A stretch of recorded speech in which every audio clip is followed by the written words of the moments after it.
Welcome to StoryLab. This week, we're talking about humility, while we take a look at the story of a really unusual breakfast.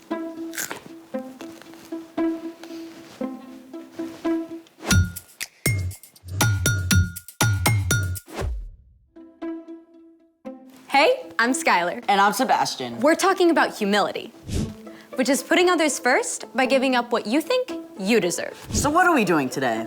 This. Taking out the trash. Take a look inside. Okay. Hold on. I feel like I'm doing surgery. Go ahead. 1 banana peel, eggshell, more eggshells, I like omelets. coffee grounds. Dark roast. This is the way. Ooh. Why are we doing an archaeological dig of your breakfast? Not just my breakfast. Let me guess, you lost a contact? Nope. I give up. What do you see?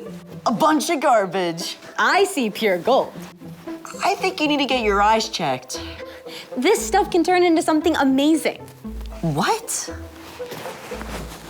Ta-da! Dirt. Not just any old dirt. Compost. Compost is decayed organic matter used to fertilize and nourish garden soil. This stuff adds all kinds of nutrients. It can make plants grow like crazy. But how does all that turn into this? I'm so glad you asked. Let's make it. There are actually a bunch of ways to make compost. You can go outside and dig a hole about 1 foot deep, but you can also just compost on your kitchen counter with a bin like this. So you just dump the stuff into the bin and it turns to compost? Not quite. You need 2 ingredients for your compost recipe, greens and browns. I see green and I see brown. Actually, these are all greens. Fruit and veggie scraps, eggshells, tea bags, and coffee grounds are all greens because they have a lot of nitrogen in them. If you have this many greens, you need 3 times as many browns. Ooh, will these do? Nope.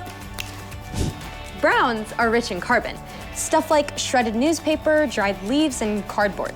We need to feed our compost with 1 part greens and 3 parts brown. I'm on it.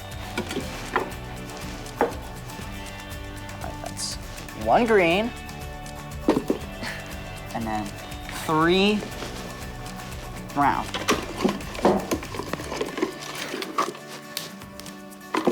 There we go. Now we keep doing that, right? Yep. 2 2. and 3. 3. And then we need 1 of this. Yes. Well, it is basically garbage. That's it? Pretty much. You can feed your bin greens and browns, and with the right balance of carbon and nitrogen, it'll help it decompose quickly. And it also helps to turn it over every few days. What a cool way to turn something no one wants into dirt. Really helpful, awesome dirt. There's more than one way to make something good out of something not. It's time for... The story before the story. Today, we're in John, the 4th book in the New Testament. But before John, in the very beginning, out of a deep, deep love, God made an amazing world. But when people turned away from God, the world was broken. God made a plan to draw people back into a relationship. So at the right time, God sent his very own son, Jesus, to come live among us. When Jesus grew up, he traveled from town to town, teaching and healing. But the religious leaders made plans to get rid of him. Jesus was crucified on a cross and died. But early Sunday morning, Jesus returned to life. Lots of his friends saw him. Which is where our story starts. Take it away. Hey everyone, I'm Chloe. Hey, Chloe. After Jesus defeated death, he appeared to Mary Magdalene and then to his closest friends, and lots of other followers too. We can only imagine how amazed and overjoyed they were, and how many questions they had, especially Peter. I said 3 times I didn't know Jesus. Is he angry with me? Does he still want me to be his friend? It was true. The night before Jesus was crucified, Peter had promised he would die before denying Jesus. Where I am going, you can't follow now, but you will follow me later. Lord, why can't I follow you now? I will give my life for you. Will you really give your life for me? Before the rooster crows, you will say 3 times that you don't know me. Within hours, Jesus was arrested. Many of Jesus' friends had fled, but Peter followed behind, trying to remain unnoticed. As Jesus was questioned by the high priest, Peter stayed outside, warming himself by a fire. A servant girl questioned him. You aren't one of Jesus' disciples too, are you? Peter was cold and scared, so he let fear take over. I am not. 2 more times, Peter denied knowing Jesus. Then, a rooster crowed, just as Jesus had said, and Peter realized the terrible thing he had done. That had only been a short time before. Even though Jesus was now alive again, Peter wasn't sure what Jesus thought of him. So, Peter did what he often did when something was bothering him. He gathered a few friends and went fishing. All night long, they threw out their nets, but by early morning, they still hadn't caught a single fish. As they returned to shore, they saw a lone figure standing there. Friends, don't you have any fish? No. Throw your net on the right side of the boat. There you will find some fish. That makes 0 sense. Even though it seemed ridiculous, Peter gave it a try. And within moments, the net was so full of fish, they couldn't even pull it onto the boat. It's Jesus.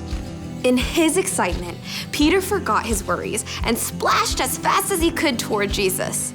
When he reached the shore, Peter found that Jesus had already cooked fish over a campfire. Come and have breakfast. Jesus offered the fish and some bread to Peter and his friends. The last time they had eaten together was the night Jesus died.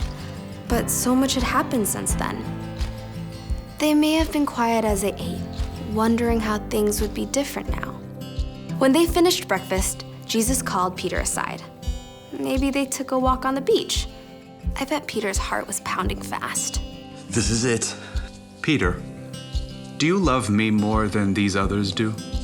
This was not what Peter expected. He took a deep breath and answered. Yes, Lord. You know that I love you. Feed my lambs. Now, let's be clear.